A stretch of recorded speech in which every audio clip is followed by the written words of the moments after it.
I'm upset. No disrespect, respectfully. But disrespectfully is disrespect. Don't be disrespectful. Those vile, disgusting Spartans. Poor little bro, them.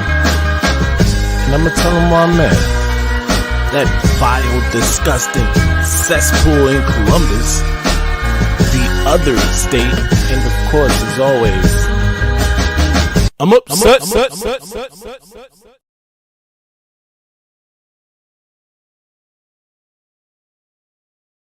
Good evening, good people. It is I, the Maze Madman. We are here for a prediction show, live call-in show. Anybody is welcome to, by the way.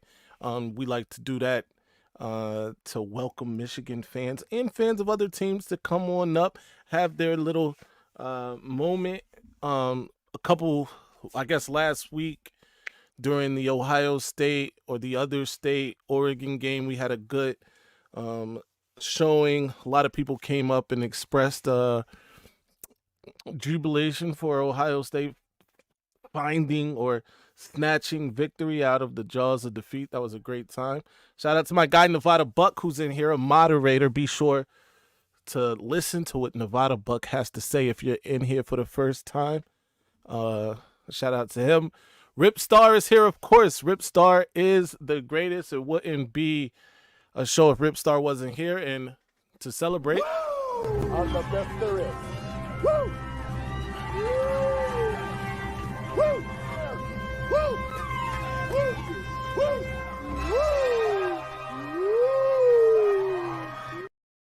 of course, when I bring out my guy Rick, it's either for Rip Star or Michigan has landed a recruit, and both happened actually as yesterday. Michigan landed 3-star wide receiver Jalen Powell out of Texas in the 2026 class. So shout out to that. Congratulations to that young man and the Wolverines for making it happen. Posh is here. Shout out to Posh, one of the best the other state fans that they have to offer. We appreciate her stopping by, checking out the show, of course. But we got some things to talk about. Michigan, after a bye week, had some time off, had time to reflect and improve on all the things that led to embarrassing loss at Washington. They're back on the field this week to take on the number 22. Yes, you hear that right. 22 ranked Illinois Fighting Illini in Champaign.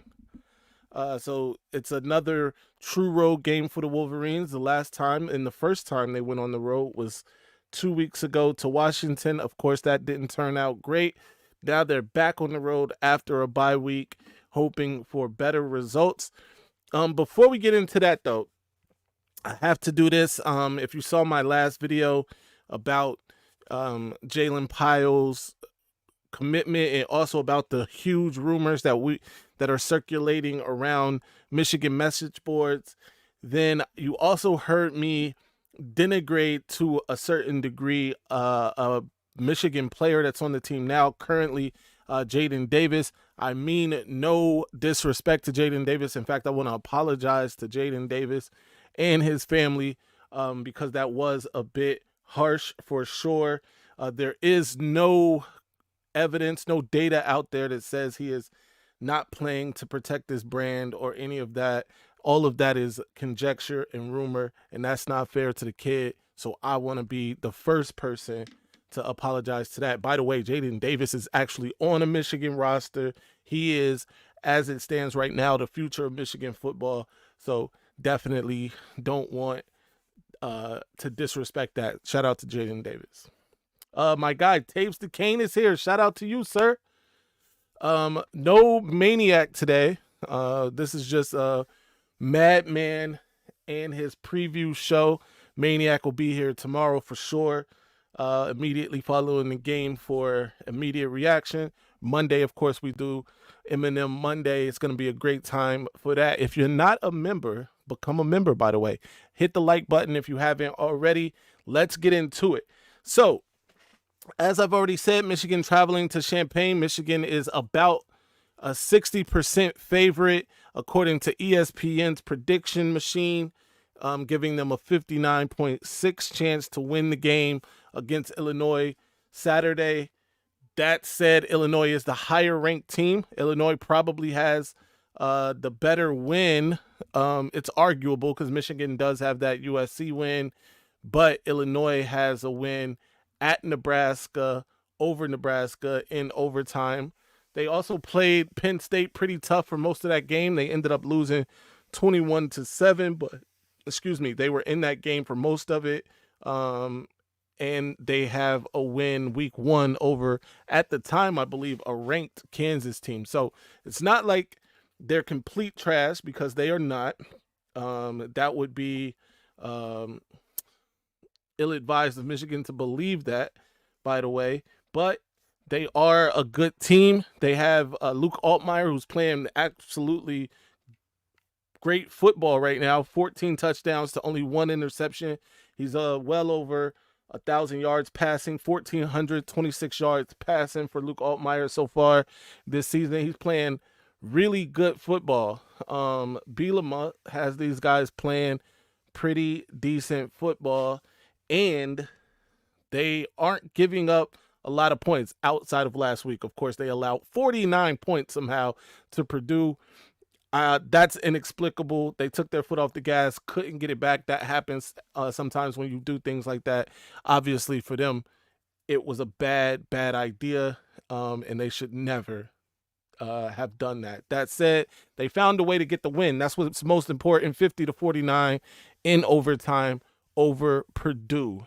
But now they take on the Michigan Wolverines. As we all know, Michigan has had a problem at quarterback all season.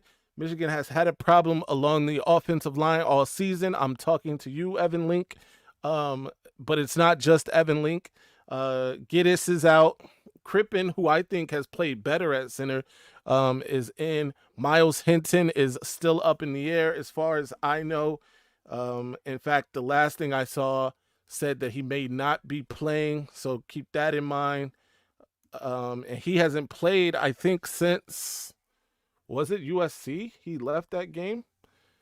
Maybe Arkansas State. Either way, he hasn't played in a while. I think it was USC. He left that game against USC, hasn't played in a while. Posh says you guys will win. Shout out to her for that. And I'm glad you're so confident, because Michigan needs some confidence for sure. I actually believe Michigan will win. I'll give my score prediction later in the show, though. But we'll get to that in a second. Zach Smith and Garrison say y'all will win.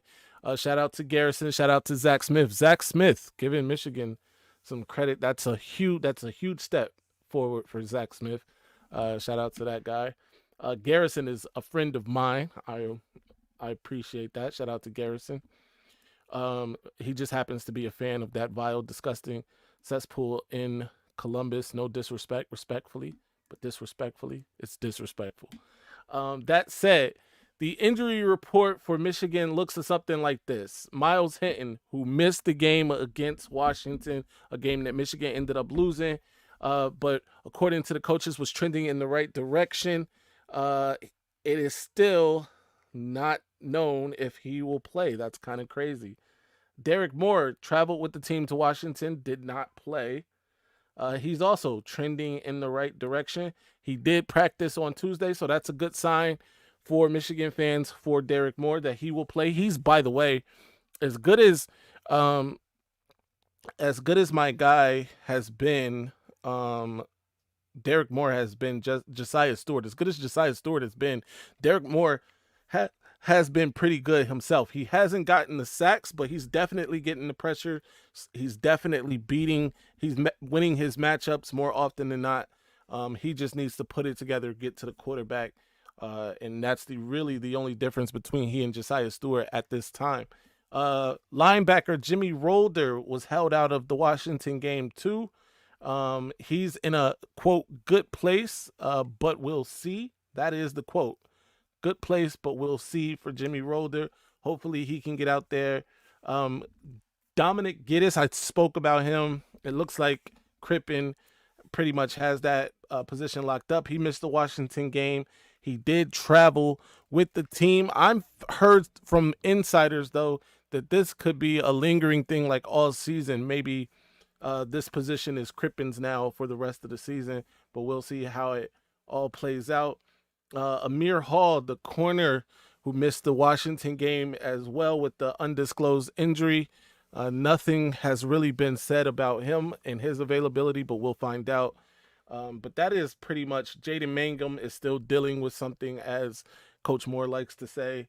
We'll see what happens, though, in terms of those injuries. Now to the game. Shout out to Sherrod Sane. What's good, bro? What's good with you, sir? How you doing? Taves DeCane says, only thing I'm worried about is the secondary. I need to see them ball out. That's a fact. I think the defense needs to have a really good game, especially that secondary, as you pointed out, against a guy like Luke Altmaier, who's having himself a career year, if we're being honest. But it all comes together really because, the defensive line getting the pressure on the quarterback helps those guys on the back end. So you don't want them out there having to cover in space for a long time. They've shown they don't really have the ability to lock on, and tackling in space has also been a shortcoming of this secondary so far this year. Michigan biggest Achilles heel is Don Predictable Martindale. Shout out Nevada Buck, calling Wink Don Martindale. Yeah, it's been rough. It's been rough for sure. Wink needs to stop being so blitz happy. That's a fact, especially because he's got guys like I was saying, Josiah Stewart, Mason Graham, and Kenneth Grant. All of these guys are starting to get home now. They probably just needed some time for those for the engines to rev up. It seems like they're playing much better football now. 6 games in, this will be the 7th. So I think, Michigan can get pressure without, having to contrive pressure or to scheme, or not scheme, but having to send extra people. You always want to scheme for sure, even stunts and twists at the line, by the lineman on that line of scrimmage, which Wink hasn't been doing a lot of, but Jesse Minter did a whole heck of a lot of and was very successful in doing so. We can pressure with 4. If I see 0 blitzes in the red zone, I'm going to lose it. Yo. And I think this is the one that is the most upsetting. It's one thing to send the house, right? It's a whole other thing to send the house backed up defending your end zone. And Wink Martindale has done that on more than one occasion this season. He's been burned on more than one occasion this season doing that. That's pretty upsetting. I agree with you there. Keys to victory. Let's get to this. For Michigan, I think it is obviously better O-line play, right? We need the offensive line to play better than it has, especially definitely better than it did against Washington. And we obviously need Jack Tuttle to be a good player. Really that simple. Jack Tuttle is good. That O-line is blocking well, then I think Michigan is in a good spot. Obviously, on the defensive side, we've spoken about these things to nauseum. Getting pressure with 4, not over blitzing, not blitzing too much, not casino blitzes in your own red zone. Those sorts of things I would like to see, and obviously making some tackles in open space. The game against Washington was hard to watch in terms of the tackling in open space if you're a Michigan fan, because it was not happening for whatever reason. So those are the things that we would like to see improve. Those are the keys to victory for me. Offensive line play, quarterback play, tackle in space. Let me know in the comments what you got, or in the chat what you guys think are the keys to victory. Shout out to Nicholas C. Let's go. You know it. Alabama fan. How about that? Been a long time since I caught a stream. No doubt, man. We appreciate you joining the show for sure. Number 1, control the line of scrimmage. Yes. 2, win the turnover battle. Of course. Don Martindale needs to back off the blitz. Number 3, I'm not mad at it, Nevada Buck. I agree. Mar is in building. I'm upset. Shout out to Mar. By the way, had a little Twitter beef a couple days ago, and Mar was right there to back your boy up. some trolls, some Ohio State fans, some other state fans who were very upset with your man. But Marmar got him up off me. Shout out to Marmar for that. Taves to Kane, tackling in open space needs to be much better. Yes, man. It was hard to watch against Washington. We made them look like they had superstars on offense out there, and that is just not the case. They have some good players, including an old Michigan player, Giles Jackson, who exacted some revenge on the Wolverines. I'm really upset that Michigan lost that game, if I'm being honest. They just don't have the horses that Michigan does, but that's why you go out and you play it. That's why you have good coaching. Jed Fish obviously schemed up some things on offense that Wink Martindale and Michigan were not ready for, and they took advantage. Can Kirk bring some type of consistency, rhythm, and imagination to the play calling?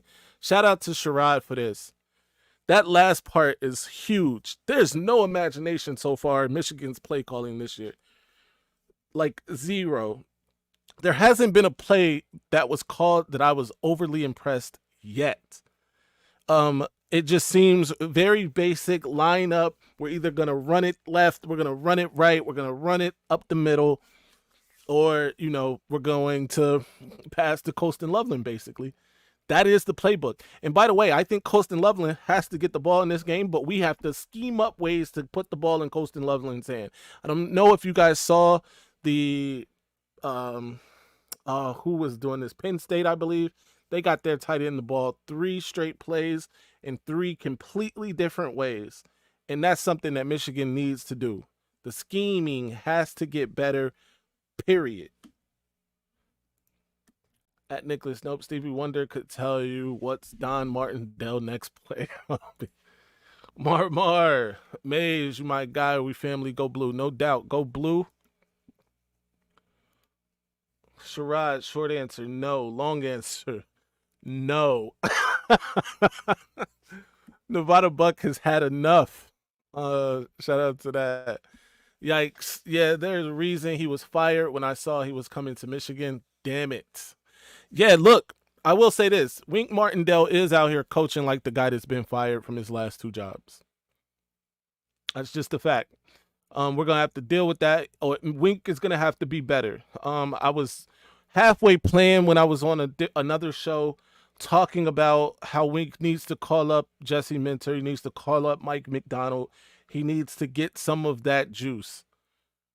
By the way, Jesse Minter has completely turned around the Chargers defense. The Chargers defense was like one of the worst, if not the worst, in professional football a season ago. They have turned it around. Nobody's really talking about the Chargers either because they are, I think, 3-2, 4-2, one of those. They're in a good position themselves, and Coach Harbaugh has a good staff around them and has the Chargers playing good football.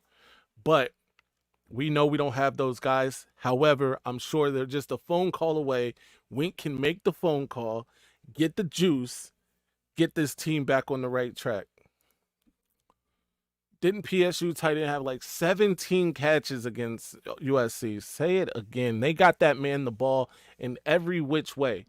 Every way he needed to get the ball, they got him the ball. Any way he could get the ball, they got him the ball. Lamar Morgan is not off the hook here because the secondary is not looking like the secondary that Steve Clinkscale coached the last 3 years. All right. That said, I know it's a little losing Rod Moore was huge before the season. Mike Sanders still kept a lot of things together. And both of those guys are gone, one to the NFL, the other to injury. So I get that. We're starting a young guy at cornerback number 2 instead of somebody with the experience of Josh from a year ago. So I get it. The personnel's a little different. However, I would say the ceiling of Jair Hill is higher than the ceiling of Josh. And I like Josh. He was excellent last year. But I think Jair Hill's ceiling is higher. He's only a sophomore. He's only going to get better. He's been getting better this season, honestly. I mean, the game against Washington, if he doesn't slip, that's probably an interception in the end zone, but that goes to show you the margins, right? You slip, goes from a possible interception to an actual touchdown. So those are the margins, but I think he's getting better. It's other guys that need to step up too. Zeke Berry, who earlier in the season was looking good against Washington, not so much. Very up and down right now, but those guys need to, get better, figure it out. Shout out to Blue Wolverine. We appreciate the super chat, the $4.99 super chat. He says, "You've one of the best backgrounds." I appreciate that, my guy. It has come together over the years. It started with just this brick facade with a couple stickers, but we have put it together over the years. Some of these things that are here just weren't visible because I didn't have the stand and stuff like that before, but they were here. They were in the room, just not necessarily on display. But I appreciate that. I appreciate you for recognizing that. Shout out to you. Go Blue. My guy DK has hit the building. Appreciate you, DK. He says, hit that like button. Chat is free. It's absolutely free. He's completely not telling a lie there. It's absolutely free. Blue Wolverine, the every show fave. Shout out to Posh recognizing Blue Wolverine. Shout out to Blue Wolverine for being recognized. Ripstar, like the live. You shout out to that. Hey Doreen. So those guys are making nice with each other. Absolutely though. But like I was saying, it's some youth in the secondary right now. But those guys need to get it better. They've had a week off now. The schedule doesn't exactly get easier. After Illinois, we go home to play Lil Bronim. Poor Lil Bronim. I do think we're gonna do them bad. That said, right after that, it's home again against Oregon. Oregon, the number 2 team in the country, the team that just upset the other state. And yes, it was an upset, even though they were at home. The team that just outsmarted really the other state. My guy, Dan Lanning, who I was calling Diet James Franklin. I can no longer call him Diet James Franklin. He just won a very big game for him and his program. That said, maybe I was looking at the wrong person as Diet James Franklin. Posh, cover your ears. Ryan Day might be the real Diet James Franklin. This guy is 1-7 against top 5 teams. He's 0-3 over the last 3 years, but 1-4 all time against Michigan. He is, what are some of these other stats? I mean, he might be the real James Franklin. If not for James Franklin, he would be James Franklin. In fact, there are people who were saying, oh, this is the year Penn State's going to beat the other state. I'm not one of those people because, unfortunately, James Franklin is still there. James Franklin is still the James Franklin. It's just that Ryan Day might be quasi James Franklin. But shout out to that. Oh, man. This guy needs to be stopped. You have got to chill. Shout out to him. Dom says genius. I guess he's speaking of Dan Lanning. That was genius. That move at the end of the game was absolutely taken from a page of all the great coaches. Dan Lanning deserves a tip of the hat for that. Very, very smart play indeed. 200 IQ play by Lanning. If that 12-man on the field penalty was done on purpose. Yeah, I mean, he came out basically admitted that it was done on purpose without admitting it, but absolutely. I low-key want Triple M room. Oh, man, I appreciate the love for the room. It's not that, it's really my basement. In fact, in my basement, this is my laundry room in my basement. I'm probably giving up too much sauce. I've just, converted a section of it to look like this. But shout out to you guys. Ryan Day is James Franklin, zero sugar. Yo, no, you're not lying about that, man. This guy has really been, when Jim said he was born on third base, absolute truth. Absolute truth. Hopefully, Dr. Jack Tuttle can do some major surgery on the Illinois defense tomorrow. Bring home the W. I agree, David.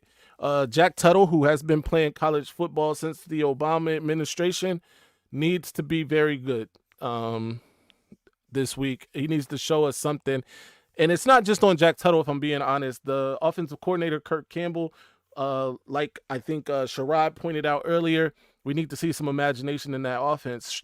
Sharon Moore, if we see struggling from the offense early on, I would like Sharon Moore to take the play calling over. If he's not already going to start out doing the play calling, by halftime, if it's not looking good, take over the play calling. It's that simple.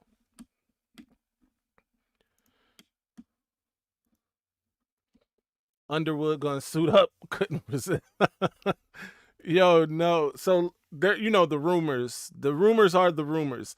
He tweeted something or responded to something today that made the rumor look a little questionable.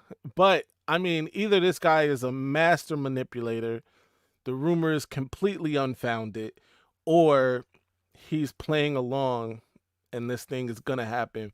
But fingers crossed for the best, that's for sure. What up, 3M? My guy Kinetic is in the building. Kinetic, by the way, is not a fan of Mr. Underwood joining the team, but he's got his reasons. I'm not mad at them either. I think they're legit.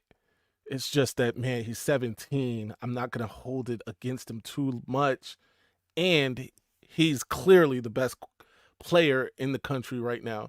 Did you see what I tagged you in on Discord? I did. I will play that game right after I get off this live. I think if that's it, let me know if that's it. If you're talking about the G5 League, I'll play that game right after the Discord. Let me know if that's what you're talking about. Ripstar says we have Davis Warren Davis. Yes, we do. That's one of the problems, Ripstar. Neither am I, Dom says, about being excited, I guess, about Bryce Underwood. Listen, man, I don't know how you guys can't be excited about Bryce Underwood. Looking at that film, this kid is nasty. Like, he was rolling to his left off the back foot. He threw a dot in the same left-hand corner. He's right-handed. That's nasty. Nasty work, this kid. I told you he's a jerk, disrespects Michigan at every turn. He doesn't have the mindset of our quarterback room. Let me ask you a real question, all right? I want you guys to sit down. You, Dom, have a seat next to each other. This is a therapy session right here. What the hell is the mindset of our quarterbacks right now? Because if that mindset is the mindset that you appreciate, we're losing to Washington. We lost to Washington. Texas came into the big house and showed mercy on Michigan in the fourth quarter. We haven't had a 200-yard passer yet this season. What is the mindset of these guys that you're talking about? Because I think we need somebody who knows they're good, who's going to play like they know they're good, who's going to lift the team by his play and his attitude, and that is Mr. Underwood. That's just my opinion on it, my take on it. You let me know what you think.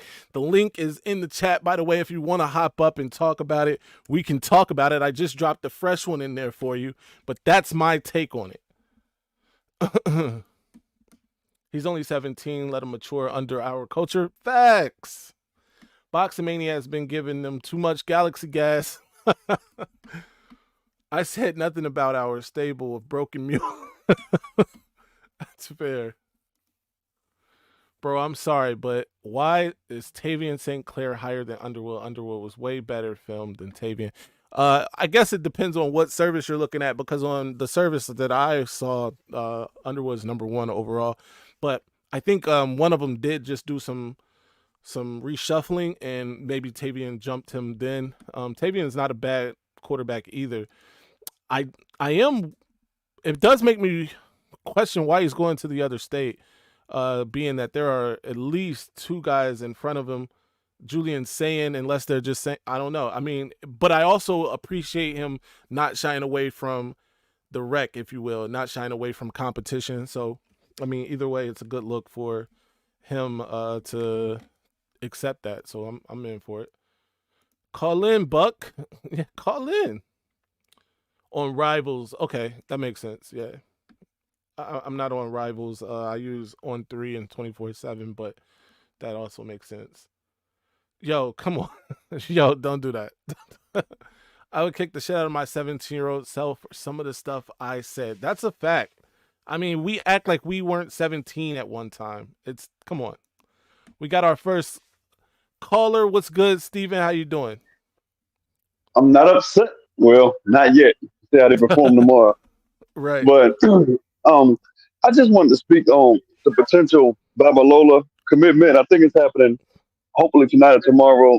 And Yeah. it's weird because some some some other fans in different fan bases always say, well, why do Michigan fans get happy about one 5 star or one high 4 star?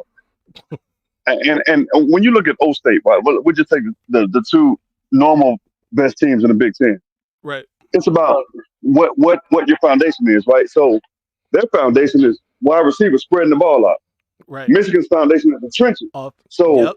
when you get that foundational left tackle or that DN or that D tackle, you're like, okay, well, I'll take one or two of those over all them 5 star receivers because those 5 star receivers haven't helped you win any championship in 10 years. And even in 2014, it was about Ezekiel Elliott in the offensive line. That's when they were a trench heavy team. Heartline has them, and Ron Day have them being like a finesse team, great talent, but you're not going to beat teams like that. And it's like you're not going to win a championship like that. So I'm taking a Babalola, a guy like that. You can put it in left tackle in 2 years and putting him with Jake Guanera, putting him with Frazier. You know what I'm saying? When they're ready. Even Evan Right. Link, as opposed to having all the like. I don't like our wide receivers now, but Michigan is a running team. Running has how they built their foundation. That's how they're great now. So and I'm hoping that that happens tonight or tomorrow. And I'm thinking that in the future, now Coach Moore is getting it on track. He really is. Slowly but Right. surely, brick by brick, piece by piece. Absolutely. No, I agree 1000%. Like you said, taking the other state, they love them some wide receivers and they go after those guys and they get those guys recruiting class after recruiting class. And for Michigan, the trenches is that position group that they really dig deep on and go after hard pause and recruiting. And they have been doing that, especially the last few years. So I agree with that. And Babalola is going to be an excellent addition to Michigan, a potential day one starter um, right out the gate. So I think it'll be huge for the Wolverines to add Babalola to the mix there. So do I. And I'll drop down after this. I think now I agree with Joe Platt. It may be the homer in me, but Michigan wins this game tomorrow. Beat Michigan State, beat Indiana. Hey, hey look, everything they wanted. They got one conference loss. Everything's in Yep. front of them now. So Yep. they got I Jack said that Tuttle. last week. I do Yep, think the Oregon game is before Indiana though. So uh, after sure is. You're right. LeBron, You're right. yeah. Yeah. Yeah, so But that's gonna be everything if is they in can front. exactly. And I think if they get some momentum, I think they'll start playing better, get some help. And we can see a 9-2 team heading into in the Columbus, and people can say what they want about the Buckeyes. They're still the same Buckeyes. They're finesse. I'm not saying they're not good, but Right. they're still the same Buckeyes. Yeah, I they mean, still a little Jeremiah soft. Smith and all whoever, and it is Yeah, what it is. So we'll see. We'll definitely see. But I absolutely. appreciate you letting me up, no Before doubt. before you get out of here, Steven, give me a score prediction. Tomorrow, and this gonna sound crazy. Oh, because I remember the Penn State game. I'm going 20-0. I don't think Illinois is going to score. Their offensive line is not that good. Now, Buddy can throw some on touchdown. Altmaier, offensive Yeah, line not that good. They can't really run. I think Michigan wins 20-0, maybe 24-0. But I don't see Illinois. It may be crazy. I don't see them scoring. I just don't. no doubt, man. I appreciate it. Thank you for stopping up, man. No doubt. Shout out to Steven. My guy Kinetic is in the building. Speaking of Kinetic, What up, Rayo, Mace shout Man, out to man? you for joining the chat, man. Definitely looking forward to Michigan and OU. And I do believe they'll play in some major bowl games or big game in the near future. Shout out to you for that. Yeah, so Madman, let me get your opinion on this real quick because I was just talking to Rayo about this. I heard Yep. I don't remember where I heard it. It might have been on a message board. It might have been someone on some show talking about it. Uh, so I was talking to Rayo about it because he's an Oklahoma fan, Right. The controversy they got going down there where they benched Jackson Arnold, brought in Hawkins and all that. Right. So I heard somewhere someone talking about Jackson Arnold's transferring out at the end of the season and that Michigan might be interested in it. Mm. And Michigan and Oklahoma play a home and home series the next 2 years. So would you take Jackson Arnold? I would absolutely take Jackson Arnold. Um,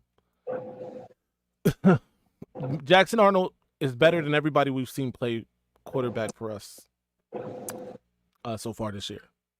That's cool. And not to say that Jack Tuttle isn't going to be better than he was last week, because I do have faith and belief that he will be better. But just from what I've seen so far on the canvas, I'm not talking about Jack Tuttle going forward, but Right. so far, I would take him over anybody that we have currently playing football. Now, granted, Jaden Davis has not played. I had to apologize to him earlier. I don't know if you were here for that. I was kind of harsh on him in the last video, and I wanted to make sure I apologized to him because there was no need for that. And there's been no real data to show that he's sitting out to protect his brand and things like that. But yeah, I'm sorry. You're talking about who's not sitting out to protect the brand? Jaden Davis. So what I've heard on it is that it's not a situation where they're saying they don't want him to play. It was the agreement, from what I understood, was that they wouldn't put him out there before he's ready just because the team didn't have any other better options. Yeah. I honestly I can't be mad at that. If I had a son that was going to play college ball, I'd want the coach to agree to not put my son in a situation to fail. You know what I'm saying? Right. So I mean, I'm not mad at that, but the only knock I've actually heard on him is that there's something off with his throwing motion. I see. Yeah, I know. When because if you followed the channel last season, I was all over Jaden Davis in terms of the videos. A lot of my videos were Jaden Davis centric, Mm-hmm. and it did seem like a longer motion, uh, and a lot of like the deep throws were kind of questionable, which I still think I guess is like a question mark. But intermediate and short, he was very good. I think he was like near 80% of his passes. But again, when you're completing intermediate to short throws, it's easier to have a high completion percentage. And of course, he completed some downfield throws, but it's just not the same. It doesn't look the same as, some other people. At least Well, it didn't last year. I think when when you're trying to not really rebuild, but to change a throwing motion, a lot of times there's like that awkward period in between when you're not fully comfortable with the new motion that they're trying to teach you, but you kind of default to what you know. And what I've heard is some people talking about they've seen him in warm-ups and it looks really bad. Yeah. But I think it's just that he's in that awkward period between what he was doing and where they're trying to get him to. You know what I'm saying? Right. Yeah. Yeah, So. no doubt. I think that can certainly happen. We've seen it happen with people not just in football, basketball. I forget the kid's name out of Washington. He actually, the guard, remember him, got drafted to the 76ers. He was like a 25-point scorer as a freshman at Washington, got to the 76ers, all of a sudden he couldn't shoot. And I'm not even talking about like he was missing. He physically couldn't shoot. It was a weird thing. Right. Well, I mean, that happens when people go to the pros all the time. I mean, they even did it with JJ going to the Vikings. Yeah. Although I thought JJ looked good in preseason. I'm not sure. Oh no, he did. But that's because he spent the entire summer while everyone else was on vacation, working with coaches and some of the players that stuck around to work on his footwork and throwing motion, mostly from what I understand to throwing to the left side of the field. But he went through the same thing there. Yeah. So it's pretty normal. So I posted a thing just now when you get a chance to look at it in your Discord. Okay. That's a quote from Alex Orji. And to me, so to my point earlier that we were talking about, that quote, I don't know if you want to read it or what, but that quote is, in my opinion, embodies the mindset of a Michigan quarterback. Okay. And JJ had it. Every quarterback we have right now has it. Jaden Davis has it. Carter Smith has it. Brady Hart has it. I don't think Bryce Underwood has it, and I feel like bringing him in would have a disruption because of that. Now, listen, I would love to be wrong on this. Mm-hmm. If they do bring him in, I'm going to be skeptical, but I would love to be proven wrong that he can come in and change his mindset and be like that. Right. But yeah, no. So I do think, look, he is different from the quarterbacks that Michigan has recruited in recent years, or period, maybe, right?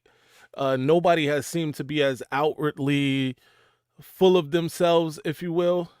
I mean, I don't mean to like say that. That's like a harsh word for, again, a kid. He is a kid, but I get what you're saying too, right? Like it does seem to be more centered around what he can do, right? It's talking about even him for himself, right? right, Than it is about necessarily the team. But the problem I have though is we only get to see these like shorts of him, right? I don't know what he's like as a teammate, if I'm being honest, right? I don't know what how they like rally around him, which obviously they do. I mean, he won state championships as a freshman and sophomore, went back to that game as a junior, lost a close one as a junior, right? And this year, I'm sure they're going to be favored to, get around that game again. right. But, obviously he's not hated, I don't believe, on those teams. But again, I understand what you're saying about the optics and the way that it looks forward facing. I mean, he said the things that he said in that interview when he didn't have to do that, right? About Michigan. Right. It was right? just unnecessary. Like, Yeah. He why didn't take need to those do that. shots? And especially since, Kirk Campbell had really cultivated a relationship with him and his family after Weiss, because when Weiss was here, Michigan State was likelier to land him than Michigan at that Right. point. And then, Kirk Campbell comes in and kind of flips that thing on his head. How many times was he at Michigan last year, right? On visits, Right. unofficially. That's why it struck me as so weird that he would make those comments, because like I get that he chose LSU. I didn't begrudge him for choosing a different school. Like make the best decision for you. But why take those shots at a school that treated you well, that I thought there was a relationship there? You know what I'm saying? Like, and it's not like it's like Maniac said when I brought it up that last time. If he had committed to Ohio State or Michigan State or someplace where there's a rivalry, right, cool, you're buying into the rivalry. There's no rivalry between Michigan and LSU. There was no reason to make those comments. Yeah, no doubt. Cam has joined the chat. What's good, Cam? What's going on, y'all? What's going on? Chilling regular. That'll be getting Bryce Underwood would enhance the play calling and the offense and some of the wide receivers that we used to have in the 80s and then in the 90s and the early 2000s. Mm-hmm. But what my guy was saying right here, that is a key opponent of being more selfish or instead of being more team oriented. And I think it's because of he has to do a lot at Belleville. Yeah. It's all about him at Belleville. He don't have some of the big time wide receivers, because if he did, his whole mindset would change. And then we got to look at it too. He's the number one player in the country, so he has that diva persona about him. Yeah. But if he come to Michigan, especially if Jim Harbaugh were here, that whole thing could change. And also, my guy, to be honest, he was speaking the truth about Michigan, and they asked him. I want him to do that instead of, sugarcoating it like, well, Michigan. I want him to tell the truth, because look what happened now. It's a domino effect. They changing their whole mindset. So I like that about him more. Kim, I listen. A lot of what you're saying, I'm on board with. However, I think the thing about Michigan in that interview is that it didn't have to be said. Like, he didn't have to even go there, right? Mm-hmm. That's the only problem I had with it. Like, if he was asked straight up about it, then that's something different. But he wasn't, right? It was kind of like he came up with that. They asked him why he chose LSU, and he Yeah. decided to take a shot at Michigan.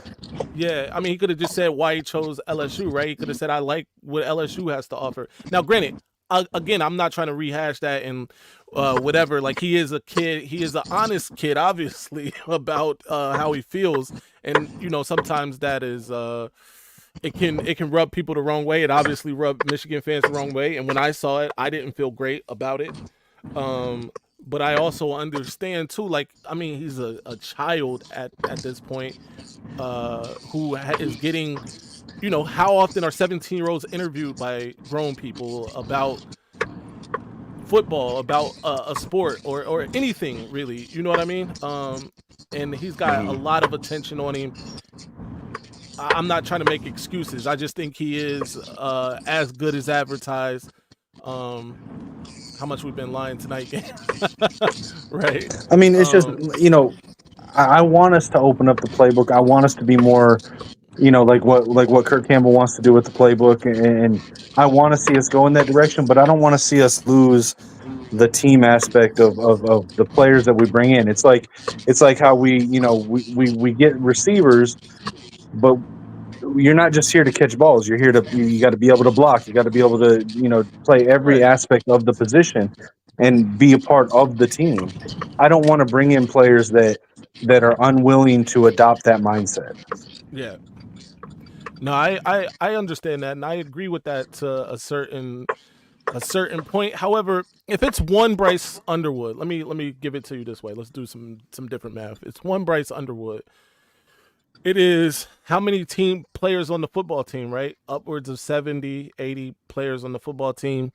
Um, why do you think that Michigan's culture in the locker room as it is can't help Bryce Underwood and his viewpoints and stances and things like that more than Bryce Underwood coming in and affecting those 70, 80 players? I mean, I hope they would. I Right. just it's in my experience now. My experience is not so much with athletes in the football realm, but Yeah. more with in my personal experience with musicians and the athletic world and pro wrestling. Um, those kind of mindsets, they're Mm-hmm. unwilling to change, and you can't change that mindset if they're unwilling to listen. But I mean, like Yeah. I said, I hope I'm wrong. If we get him, I'm gonna, great. I just hope that he's willing to be a little malleable instead of being so as rigid as he seems to this point. Yeah. I get it. Cam, Yeah. what you say to that? Well, like with the interview, I want to pick it back off the interview. Maybe he felt some type of way because Michigan didn't have the offense that he wanted. Because that sound like me. If he's saying something about Michigan, that let me know right then and there he was thinking about Michigan the whole time. Mm-hmm. So by him thinking about Michigan, maybe he feels some type of way because of what he saw in Michigan the past year before Lloyd Carr, or what they've been told. Slow it down. Just run. Maybe he's seeing something that we see, but we don't want to say it. But Because his we've been comment saying a wasn't lot of about time. the his comment Huh? wasn't about the offensive style. His comment was about player development, which has actually been something we've been great at for the last few years. Yeah, but not quarterback though. I I mean, we just had a mean, quarterback go top yeah, 10. just had top 10 quarterback. But he said that before JJ went. So if he's saying that before JJ No, went, no, no, no. That no, that interview happened in I want to say it was like May. Mm. oh, okay. Well, but And it's like not like like we were bringing him in to play for Lloyd Carr or Brady Hoke or Rich Rod. We were bringing him in to play for the same coaching staff that developed JJ. I mean, literally, I know the defensive side went to the NFL and Jim Harbaugh did, but the players, or excuse me, the coaches that were outside of Jim Harbaugh that were involved in developing JJ were all still there. yeah, but now look what happened now. Yeah. So we can and he's absolutely right. But we gotta look at the domino effect. We had a player that had almost the same skill as a Bryce Underwood, but look what happened after that. Yeah, I mean the quarterback room right now is embarrassing. If I'm being honest, to what we've put out on the Yeah, fire field. Ward. Y- Yeah, and Yeah. that's a fact. Although NIL, from all the things I've heard just in the last couple of days, has really improved a lot. Oh yeah. In fact, Dave Portnoy's check, that $3 million, $4 million promise to quarterbacks, isn't even the largest one. And I think Sam Webb spoke a little bit about that too. But uh, now Sam Webb got this whole thing going as well. Uh, He knows so what he's doing. He knows what there's he's doing. that. Yeah. Yeah, for sure. But yeah, man, I don't want to make it about Bryce. Obviously, that'll be if Michigan lands Bryce Underwood. Like I said, I think the gravitational pull of Bryce Underwood coming to Michigan would be massive for who they could get after that. Players want to play with top quarterbacks. We know that. Well, we're seeing that Um, with Brady Hart right now. I mean, look at the exactly. people. Right. He got people Facts. in this class, in the 2025 class. And Right. he's not even a 2025 recruit. So, and I think Brady Hart is going to be very, very good as well. So I think we'll be okay, even if I mean, I think we're going to be fine with Jaden Davis and Carter Smith and Brady Hart. right, I'd be fine with them bringing in Bryce Underwood if he can adopt that mindset. But I trust. I'm gonna trust in the coaches here to, if they're recruiting Bryce Underwood, to make that evaluation that he's going to be able to be a good fit for the team. Because if he can be a good fit for the team, absolutely bring him in. But if he can't, I'd rather them bring in what we were talking about, Jackson Arnold, to compete with Jaden Davis. I want a QB that can come in and adopt the Michigan mindset, the team yeah, first mindset. That's facts. That's facts. That's true. no doubt. Cam, That's no. before we get you out of here, give us a score prediction for Illinois. Well, I want them to win, so I'm gonna be a homer, but I say 20-17. 2017. So you don't Yeah, think they 20 to cover the 3.5 17. point spread then? Yeah, yeah. And it's on the road, y'all, so we can Right. expect to have explosive It's showing. on the road and it's Illinois' biggest game by far. Like it's like their what do they call it? They had a name for it. It's not homecoming, but it's something else. Like a celebration of something, like some kind of anniversary or something. And they've got the new jerseys that they're debuting.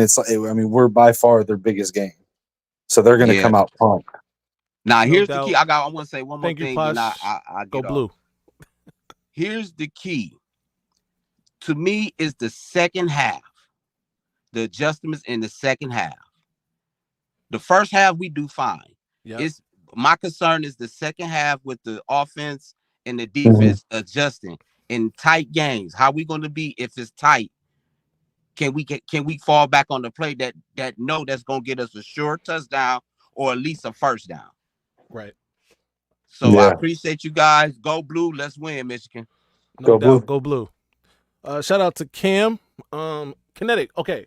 I didn't Yeah, see what's up? the thing you put in the Discord, by the way. I saw the Bryce Underwood laughing at the thing, but I didn't see the quote. Also, were you talking about the G5?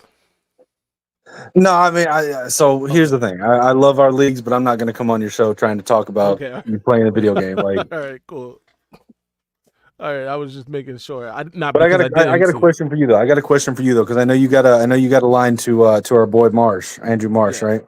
Yeah.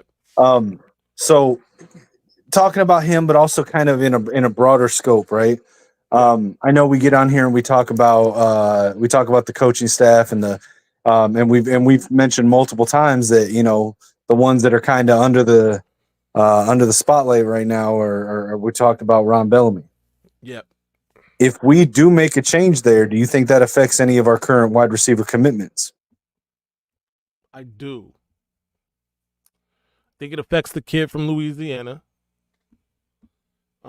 I think it's gonna have an effect on Andrew Marsh. Whether or not that means that Andrew Marsh decommits immediately anyway, I think is different. Maybe he sticks around a little after that. and see what's going on. But I do think Ron Bellamy has built a strong relationship, especially with Andrew Marsh. If I'm being So would fair, you advocate keeping him and giving him more of a chance because to not affect our incoming recruits? Or? it's such a hard question to answer because of Andrew Marsh is a top 100 recruit, right?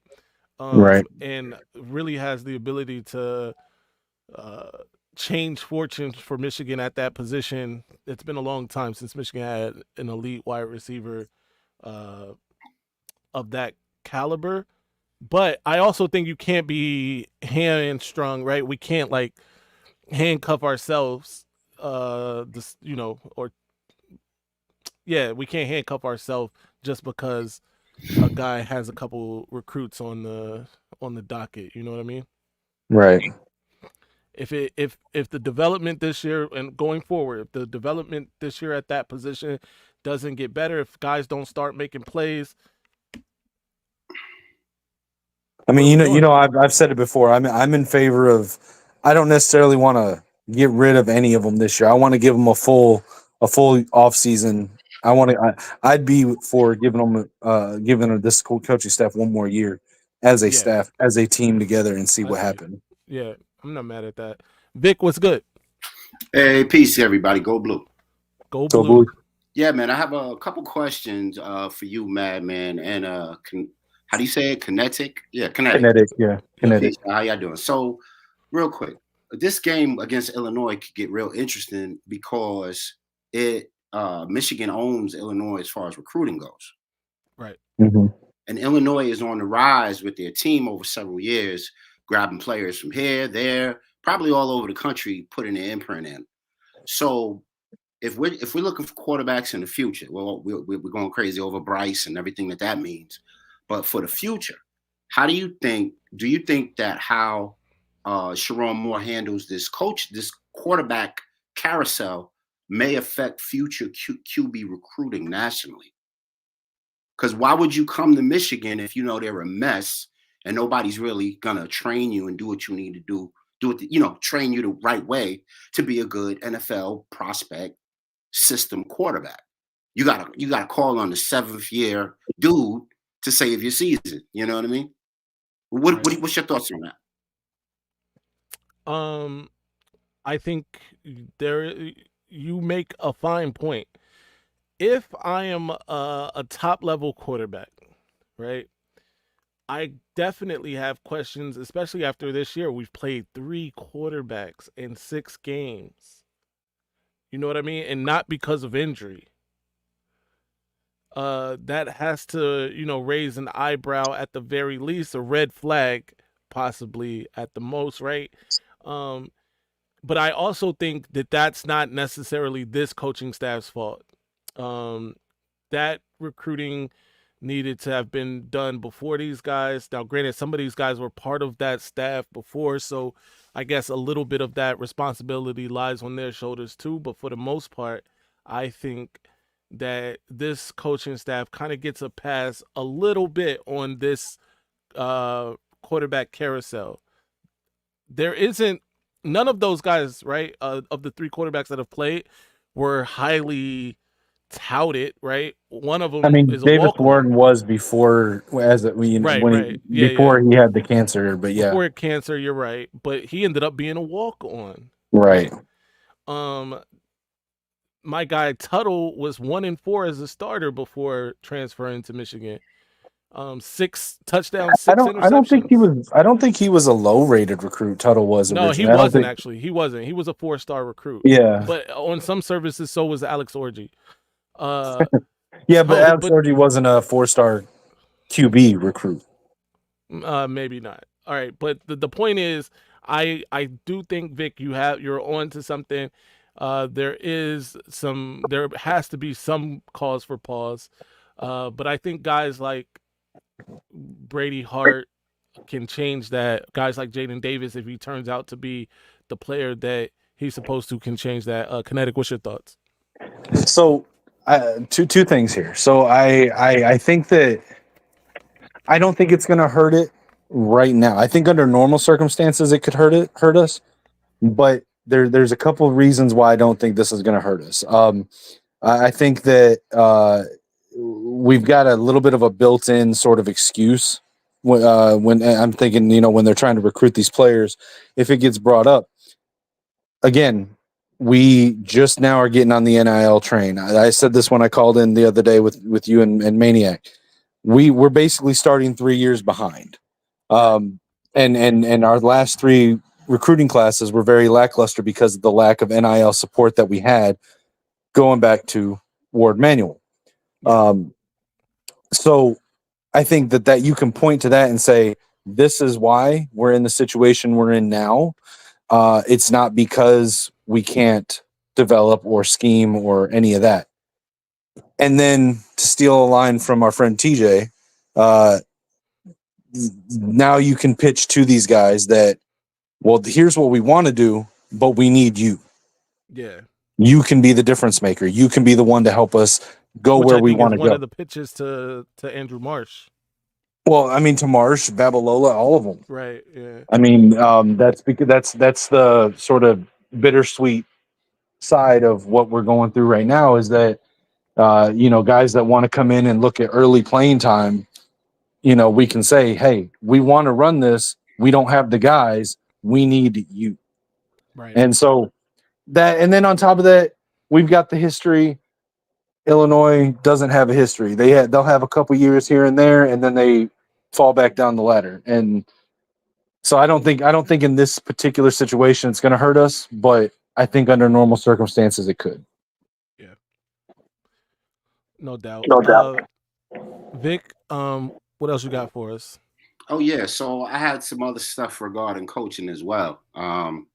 Do you think do you guys believe in the coaching enough that they made the correct changes to, move the team forward after the break, or do you think we're going to see something similar? Because in my opinion, a guy as talented as Jayshon Barham should be used a lot better than he's being used.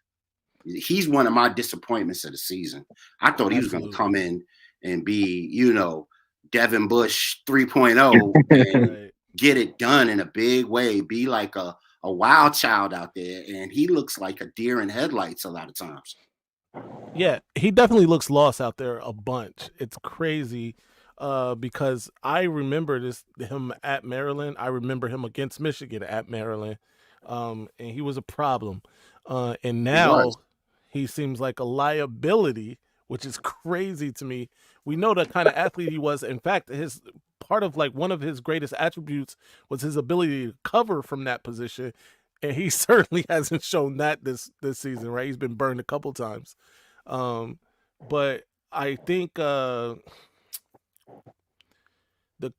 gonna give them the benefit of the doubt after this break, right? And think that they've worked on some things to get better. The problem is, unlike in seasons past, and I think we don't give this enough credit, when Michigan could ease into that conference schedule, right? When we were playing Bowling Green, Coastal Carolina, right, and kind of ease into it, work our way up instead of, doing this, right? Because we had Texas week 2, USC came week 4.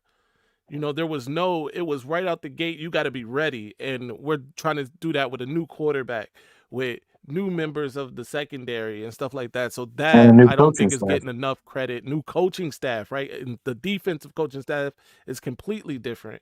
So I don't think that's getting enough credit, or they're getting enough, leeway for that. But I'm going to say that I think they're going to be better after this break.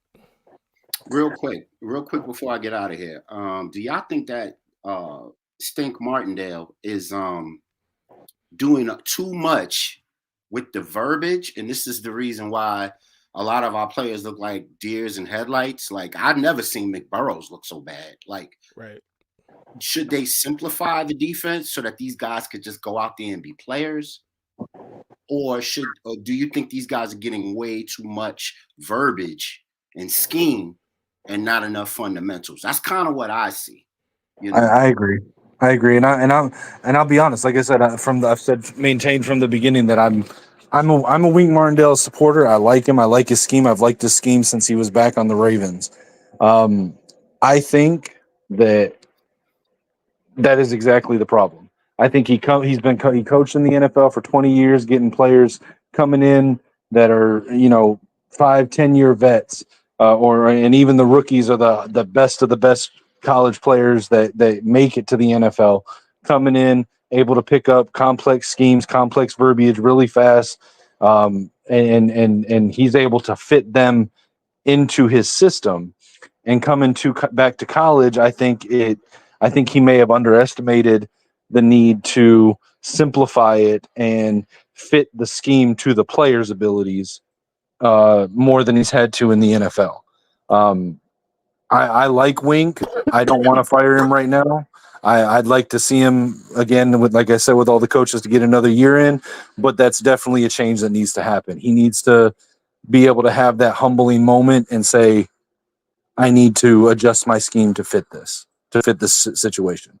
And I do think that the coaches are going to make adjustments and come out with a better, a better showing for the second half of the season. But that's the big test for the coaching staff, right? As I've said before, Sharon Moore, first time head coach, there's going to be some growing pains.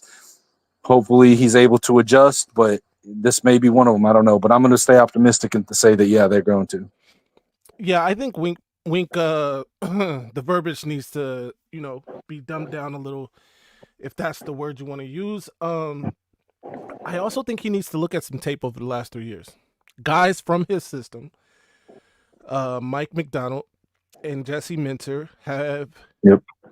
used versions of that system, and their version of it rather, and had great success on this level. I think he needs to, maybe humble himself a lot, because there was a lot of talk, preseason about, oh, I'm the architect and things like that, which, Yep. no doubt about it, you are. But at the same time, you have to realize what works on this level. And I think that's the biggest thing. And if he can do that, then, they'll have more success. 100%. Yeah, man. I'll say this last thing and get up out of here. Harbaugh went through a my way or highway sort of issue when he first came here. Yeah. And then, of course, as he grew with that unit that became so great, he started, I guess, leaning on them as to what they wanted to do and what made them so great and so successful. He took the cuffs off of JJ. He did a lot of different things that were more player oriented. Do you think the players are like a little intimidated by Wink, like my way or the highway type of deal, and then they playing tight? Or has he just not leaned enough in the direction that y'all are talking about, which is utilizing what we did last year and leaning on the strengths of the players? Well, I'll get out of here on that. I don't think that they are intimidated necessarily by Wink. He doesn't seem to be like overly demonstrative on the sidelines and stuff like that. I mean, he gets upset, but everybody, when it's not working, gets upset. I do think it's more about not leaning into what worked before. Mm. Having your own wrinkle on it is one thing, but trying to do it differently is another, right? Like Jesse Minter, for instance, used a lot of like twists and stunts up front rather than, just blitzing with no protection behind it, right? And when he did blitz, there was something behind it, something to back that up. You know what I mean? Whereas it looks a little different with Wink, right? He's using guys like Josiah Stewart, Mason Graham, Kenneth Grant, and their ability to create pressure and rather than stunning them to get to the quarterback. You know what I mean? Twisting them to get to the quarterback. They're getting there themselves. And when he blitzes, he's blitzing and leaving guys on an island. There's no backup, if you will. You know what I mean? So that's my take on it, Kinetic. Yeah, I mean, I agree with you. I think it comes down to with Wink. I think it comes down to ego. I think when Mike and when Jesse came into Michigan, they took what they learned from him. They took a look at what the college game is and what they had on the team, and they adapted the system to them. Wink's been doing this system for 20 plus years in the NFL. Like I said, he's used to being able to bring guys in and say, here's the system and fit into the system. And I mean, we've heard the all the reports before. The Giants wanted him to simplify it, and he wouldn't do it. I think he came in here with a bit of an ego about it, like, hey, they won here with my system. I'm going to come in and run my system my way. Right. And it's just a little too complex for 18, 19-year-old kids. So I think there needs to be a little bit of a humbling moment. I think he needs to reach out to Jesse and be like, hey, what did you change on my system? Like, what did you do here that succeeded? And be willing to take a little bit of that and incorporate it and simplify it. If he doesn't do that, then I'm all for, hey, let's make a change. But I think one season with the shortened off season is too, with the schedule that we have, with everything we lost, with the lackluster recruiting classes. I think that's too soon to be making a change. I think he can do it. It's just, will he do it? Yep, I agree. Yeah, man. Vic, I'm gonna get up before you out of get here. out, I got Michigan winning. I got us dominating on both sides of the line of scrimmage. Go blue. I'll see y'all in the wrap up. All right, y'all. absolutely. Go blue. Go blue. Kinetic, it's almost that time. We're about to get out of here. Before we do, sir, give me your score prediction. I think it's going to be a little closer than we like in the beginning, but I'm going to put some faith in the coaching staff that they're going to show the ability coming off the bye week to be able to make those halftime adjustments. I think we're going to pull away in the second half. I think we're going to come out of it with a, let's say, 27-17. Got it. I actually was thinking about this for a while now. I'm going to go with Michigan a little bigger. I think Michigan wins this one 30. We're going to hit the 30-point mark, 30-14. I just don't believe they can stop us from getting to their quarterback. I think Michigan's going to win this game pretty comfortably. Drop your scores in the chat, in the comment section if you see this afterwards. My guy Kinetic, thank you for rocking with me today. Thanks to everybody in the chat that came through. Posh, Nevada Buck, Ripstar is always here. DK, my guy. Dom stopped through. I appreciate each and every one of you. Sherrod, Vic, who stopped up. Who else came up? Cam came up. Yep. Anybody else? Blue Wolverine, we thank you for the super chat. Shout out to you, sir. And until next time, you know the slogan, stay angry, my friends.